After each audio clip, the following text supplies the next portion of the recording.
Senhor presidente, senhores deputados, senhoras deputadas, todos nós acompanhamos com bastante atenção os fatos e os desdobramentos, principalmente, dos fatos que ocorreram a partir da última quarta-feira. Obviamente que, primeiro, a possibilidade, deputado Maurício Requião, da nomeação do ex-presidente Lula para a Casa Civil, que gerou uma série de controvérsias. Depois, a própria nomeação. Posteriormente, os pedidos de suspensão através de medida liminar, 2 delas cassadas. Aqui uma curiosidade, uma delas dada praticamente 28 segundos depois de solicitada. Isso é uma eficiência do judiciário fantástica, porque você pede, entra com um pedido de liminar para cassar a nomeação, em 25 segundos, 28 segundos, o juiz Itagiba já havia lido, já havia entendido, já havia feito o seu voto e já havia entregue. E aí com aquela mesma justificativa, que o dólar precisa cair para poder comprar em Miami. Essa hipocrisia, eu acho que a gente tem que deixar de lado. O que conta, que isso é uma hipocrisia, né? É uma coisa tão estúpida que não vale a pena comentar. Mas o que conta é que, a partir destes fatos, nós tivemos uma sucessão de outros que, lamentavelmente, nos colocam hoje num estado extremamente delicado, no momento da vida nacional extremamente delicado e com algumas situações que, além de nos deixarem perplexos, e eu não estou falando de nós, do Partido dos Trabalhadores, estou falando de todos nós que fazemos política, coloca para a vida nacional um ativismo e um protagonismo do judiciário que nós talvez só tenhamos tido paralelo no período posterior a 64. A divulgação do grampo feito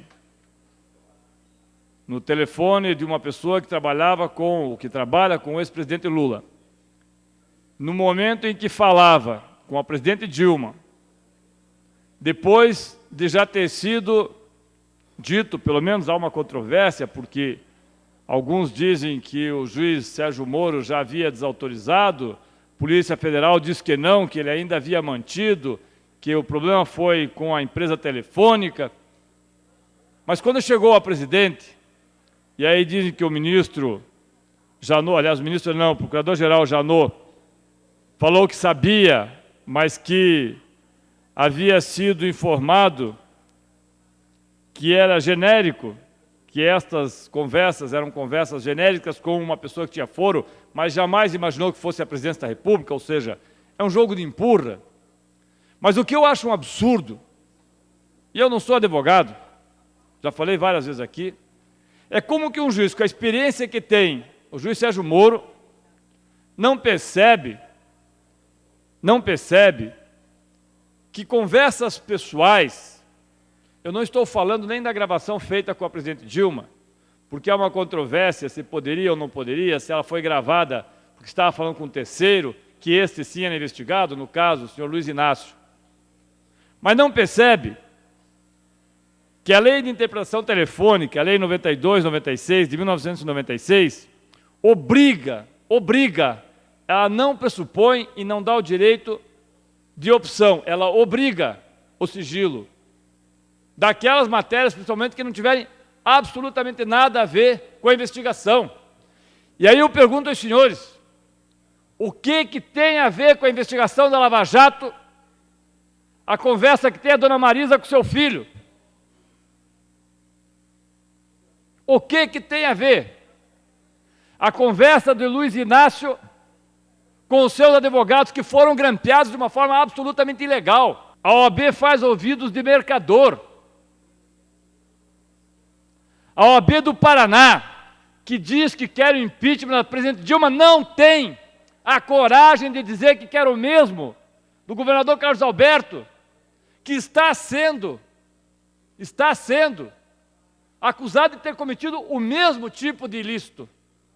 A OAB do Paraná é vesga, só olha para um lado. a não ser quando é para vir aqui e pressionar deputados para aprovar, como nós aprovamos, mudança no APV.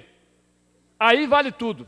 Ou, deputado Nelson Justus, Vossa Excelência sabe, e falou várias vezes, quando a OAB veio aqui, e não só pediu, mas exigiu que nós fizéssemos uma lei da ficha limpa, nós apoiamos a OAB, continuamos apoiando a OAB, mas queremos que a OAB também seja exatamente aquilo que os seus advogados dizem que ela tem que ser, imparcial.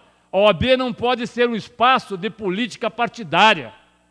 A OAB não pode ser um espaço de agradar alguns advogados porque são advogados da ativa, que depois vão receber 50 milhões de reais do Estado e vão manter o colégio eleitoral, tanto a nacional como a estadual. Mas esse é um problema da OAB, que parece que não vê problema nenhum dos advogados serem grampeados pelo juiz Sérgio Moro. Nenhum. Como não vê problema nenhum de ouvir conversas pessoais e ver que o juiz Sérgio Moro coloca isso não à disposição, senhor presidente, de todas as redes de TV, de todos os jornais, mas da Globo News. Por que da Globo News? Por que não da TV Sinal? Por que não da TV Educativa? Por que da Globo News? Porque a Globo News passou o dia insuflando, de forma absolutamente irresponsável, a TV Globo, insuflando a população para que fosse às ruas caçar pessoas que estivessem de roupa vermelha. Isso nem em 64. Nós não somos contra que queiram derrubar a presidente Dilma. Podemos discordar, mas não somos contra, é um direito. Não é direito eu usar uma gravata vermelha e não poder ir às ruas. Não é direito quererem que eu não possa pôr o adesivo no meu carro. Não é direito, senhor que faz parte do MBL, correr atrás de carro porque a pessoa não quer dizer um fora Lula. Não é direito o fascismo se instalar no nosso país sob as asas da maior rede de televisão que nós temos. Isso não é direito. E aí eu me pergunto, o que choca a população? Os palavrões que falou o senhor Luiz Inácio. E eu pergunto aos senhores deputados, nas suas conversas privadas, senhores deputados e senhoras deputadas, depois do dia 29 de abril, aqueles que entraram aqui com a proteção policial, quais eram as referências que faziam à APP, quais eram as referências que faziam a membros do Ministério Público, quais eram as referências que faziam ao Judiciário, em conversas privadas. Nem sempre são conversas de anjos. E eu me pergunto mais ainda, que direito tem o Judiciário de entrar na vida privada das pessoas, que não tem absolutamente nada a ver com a investigação? Nenhum.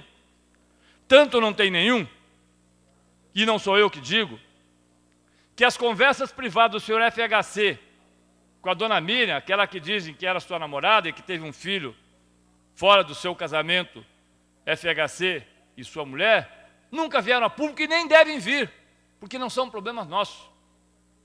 Embora o senhor FHC hoje pose de moralista, hipócrita, moralista hipócrita.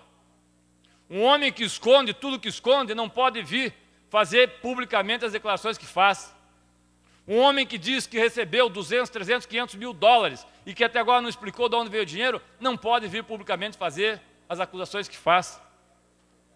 Mais ainda, desde quando que o Judiciário tem que ter ativismo político? Desde quando que o Judiciário tem que tomar partido? Desde quando que o Ministério Público tem que pedir à população, me apoiem, como se nós não apoiássemos o Ministério Público, como se nós não apoiássemos o Judiciário, como se os 54 deputados aqui não tivessem votado um título de cidadão honorário por unanimidade. Essa parcialidade não vai ajudar nós pacificarmos o momento que vivemos. Eu fico preocupado porque quando eu vejo o ministro Marco Aurélio Mello dizer que o juiz Sérgio Moro errou porque não poderia revelar o teor das conversas havidas entre Luiz Inácio e a senhora Dilma Rousseff, ainda que tenha a interpretação que era para protegê-lo, deveria remeter ao Supremo e o Supremo decidir, porque se isso não acontecer, senhor presidente, aqueles que hoje batem palmas, amanhã poderão ser os grampeados por um juiz de primeiro grau lá do interior do Paraná e revelados no dia seguinte. E nós sabemos que há muitas suspeitas sobre muita coisa. Suspeita não é prova. Suspeita não é prova. Fosse prova, nós não tínhamos Operação Quadro Negro e Operação Publicano em andamento. Nós já teríamos tudo resolvido. Me preocupa, senhores deputados, me preocupa o silêncio, como disse o Martin Luther King, dos bons. Porque senão nós vamos ficar reféns de um poder que não é maior que os outros. É um poder, mas não é maior do que este aqui. Não é maior do que aquele que está do outro lado da rua. Ainda que o governador Carlos Alberto, num ato, creio que impensado, tenha puxado um coro de fora PT como se fosse ele, um comandante de torcida organizada. O governador, antes de ser fora PT, tem que olhar para as coisas que ele fez, inclusive quando nomeou o homem da sogra, seu amigo dileto, para livrá-lo de uma série de problemas. Mas eu não quero falar do governador Carlos Alberto, porque acho que ele já tem problema suficiente. E é por isso que tenta atacar o PT para livrar os seus problemas. Não vai conseguir, não por aí. Me importa é que nós façamos a defesa do Estado de Direito democrático.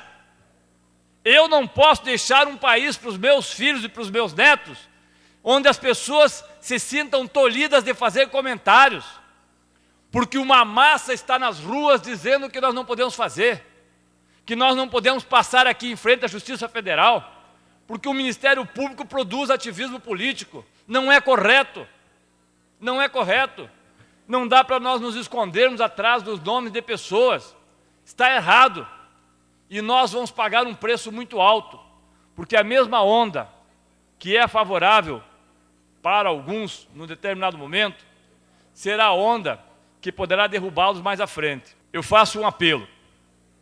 Acho que o momento é delicado. Não sei o que vai acontecer. Não sei se vão prender o ex-presidente, se vai conseguir ser nomeado ministro, se vai ter um habeas corpus preventivo, não sei. Não tenho bola de cristal para saber. O que eu sei, deputado Maurício, é que se nós não colocarmos um mínimo de bom senso, nós vamos ter muitos problemas. Os fascistas que vão lá na frente do PT, numa Pajero, dizer que vão queimar o PT, que vão de madrugada, covardes, na frente da CUT, ameaçar quem está lá, são os mesmos fascistas de 64. Talvez se julguem modernos, mas são fascistas. E o fascismo tem que ser derrotado, inclusive com o apoio dessa casa. Por isso, senhor presidente, senhores deputados, nós precisamos de bom senso. Obrigado, senhor presidente.